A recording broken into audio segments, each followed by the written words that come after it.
Casa Delarosa by Juan J. Gutierrez. Donde se guarecen las almas, imágenes de hombres exhaustos. Homer's Odyssey, Book 24. To whom it may concern, I saw it again tonight. I swore to myself in those bygone years of youth that if that midnight vision persisted unto the elder winter days of my life, I would transcribe it in the hope that it might escape my mind and ensnare itself into the typed word of my confessions. When I was a child, the most formless things terrified me: darkness, deep waters, and isolation. Now that I have aged into a hoary shadow, I find those same fears have matured. I walk the streets at night, taking note each time that I look over my shoulder, searching for an absent pursuer. If along the way I happen unto a shadow-ridden route, my feet locate a path less obscured, even if the fresh trail is some 30 minutes out of my way. On Sundays, I walk the piers of Huerto Lake and remain there until the first signs of twilight. Ofttimes, I step away from the water's edge with the unconscious thought of tentacles or faceless maws jumping out to claim my withered form and secure it in the verdant depths neath the lake's unbroken surface.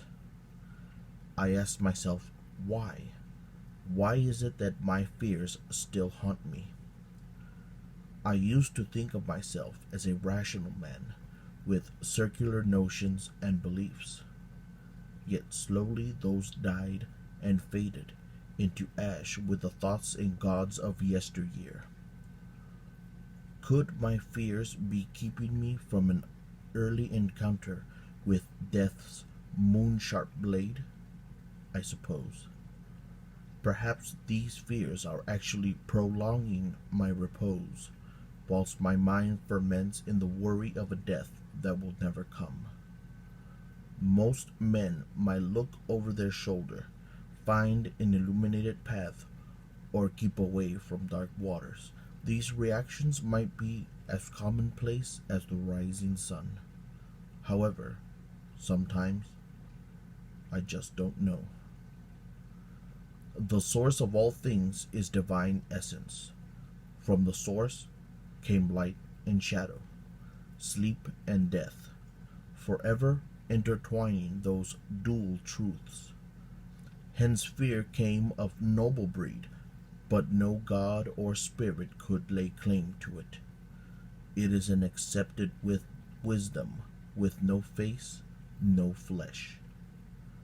Yet how it reaches its leathered limb from the darkest, deepest bowers of man's dominion, I do not ken. As for the bramblings above, this night I write of fear, sleep, death, and their source, because tonight, at the age of 63, I have never been able to explain an occurrence which happened to me nearly 40 years ago. In order to keep my sanity amongst sound men, I called it a hallucination, though before this day I have never spoken of this happening, not even to my beloved Maricela. May God rest her soul. I vigorously rubbed my eyes as I tried to make out the letters on the page. The president's arrival in Moscow still dominated the news, but my interest was in a small article tucked away in the newspaper. From the Sun Herald, May 25th, 1972, page 5. Grave robber strikes again. For the second time this month, someone or something perturbed the graves at Campos de Asphodelos Cemetery. I say something, because local lawmen are perplexed about the nature of the crime. Somehow the grave robber broke into the sepulchres and removed the remains without the aid of a spade or other tool, as if he or it used its bare hands. The morbid crimes have appalled the families of the victims and the community at large. No one can rest, neither the dead nor the living. I had worked at the cemetery for over a month as a night guardsman, but I could not understand how the criminal had done it. Walking along the sidewalk, I folded the newspaper and looked up. A sudden shudder came over me. The heavenly sun descended, and gray afternoon clouds turned to gold by the alchemy of nature. The day was dying. The queer fragrance of freshly cut cypress trees hung in the air, the scent of death. Sporadic wing flutter and the loathsome songs of crows sounded, the twilight dirged, and I touched the cold rusted gates, witnessing such sensations beneath the grim shadow cast by Casa Delarosa. Vines embraced the walls and window panes, whilst peculiar statues of ancient demons adorned the lawn. I walked past the gate, through the footpath and up the steps, and looked upon a bronze demon-faced knocker with its curling maw. Gently rapping on the massive door, I stepped back and waited.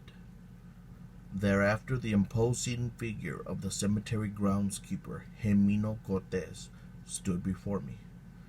We shook hands, whilst somber church bells rang in the distance. "Victor, how good it is to see you," said Gemino. Equally veiled in foreboding ambience were the many rooms and corridors of Casa Delarosa. Gemino's voice echoed throughout the manor as he guided me to the kitchen. Within my nocturnal existence, I had grown disgusted and weary over the crimes which I had been unable to prevent. My failure had slowly transformed into an obsession, and rarely would a day pass when I did not wonder how the grave robber committed his crimes. Gemino brewed a fresh pot of coffee while I buckled my holstered belt. "Heard anything new today?" I asked. "Yep. You're gonna have some police patrol the cemetery. They might drop by to see what's going on and search the grounds. This used to be a place of beauty, you know. I wonder what the guy who built this place has to say about these crimes," I said. "De la Rosa?" Gemino asked. "Who?" I responded. "Ovidio de la Rosa. He's the guy who built this house at the cemetery, renowned the world over as a master sculptor and architect. Los Hermanos de la Rosa built all 3 cemeteries in Vihuela, New Mexico, but Ovidio presided over this one specifically. That guy wouldn't have said anything. The old man who taught me everything there is to know about the line of work told me he was into some strange business, black magic and other things. He was a man obsessed with sleep and death.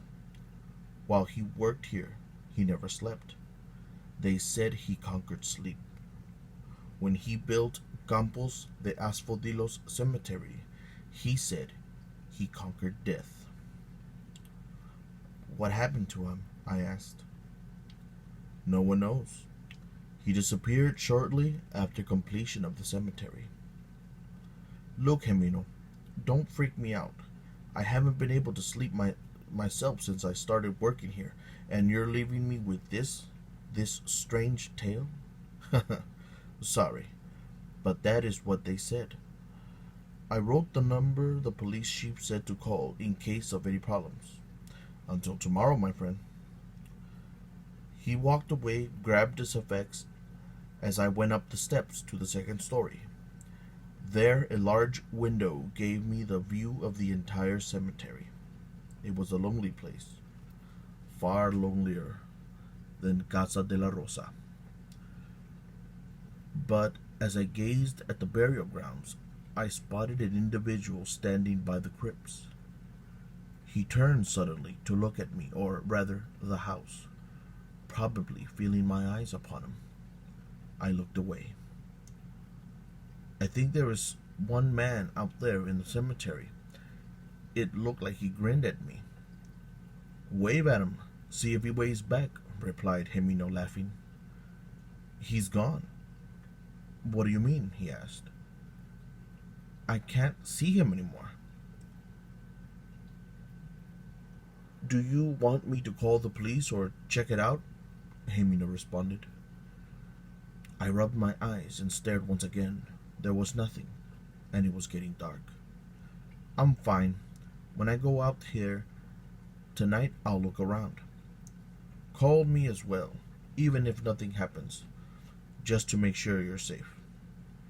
Gemino walked out of Casa Delarosa and into the night. As the door closed, I unsheathed my Colt python and saw that it was loaded.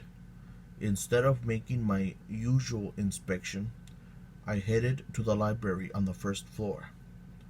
The light switch did not work, but I was able to set alight a candle placed inside for decoration, and placed it near the portrait, a portrait which read, Ofidio de la Rosa.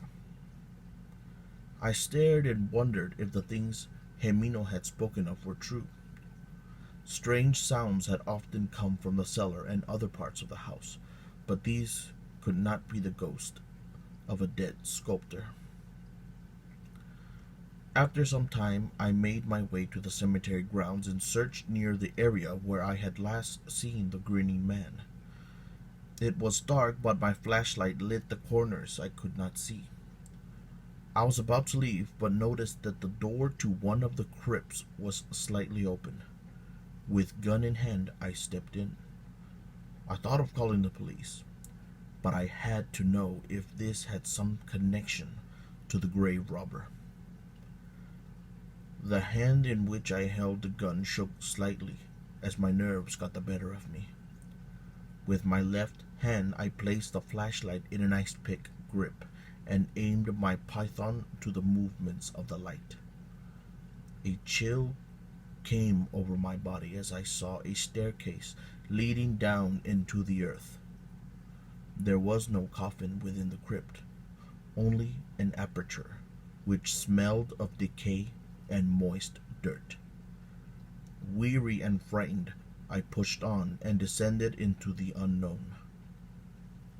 Down below, the stench was nearly unbearable. Where the staircase ended, there was a black hall of roughly carved stone into which I followed. I fell as my feet stumbled on some unseen object. On the floor, the stench was noxious, and I began to heave the coffee I had drunk as I arrived. When I aimed the beam of light to my feet, I nearly ran out of the sepulchre screaming. At my feet were the bones of some unknown corpse, the skin still attached but torn. Upon studying the remains, the distinct marks of teeth were impressed on most of the bone. I kept following deeper into that chthonic corridor and found another portal to my left. Suddenly, I heard the sound of shifting stone from behind as the entrance closed. I ran, but not the way I came in. I ran through the next corridor, nearly falling again, and I stumbled through more scattered bones on the floor. There was a staircase at the end of that hall, and I rushed to the top of it. Pushing the wooden slab atop the staircase, I fell forward, losing both my revolver and flashlight. I crawled to my gun and found myself inside the De La Rosa library.